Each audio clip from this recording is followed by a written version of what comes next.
Why eating is hard during cancer treatment. Let's start with why this happens, because understanding this alone can reduce a lot of anxiety. Cancer treatment can affect taste buds, saliva production, mouth and throat tissues, digestive speed, hunger hormones, energy levels. Food can suddenly taste metallic or bitter, taste bland or like nothing at all, burn or sting, feel too dry or too thick, trigger nausea before or after eating, feel exhausting just to chew or swallow.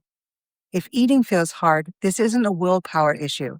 It's a treatment side effect. And once we understand that, we can stop blaming ourselves and start adapting.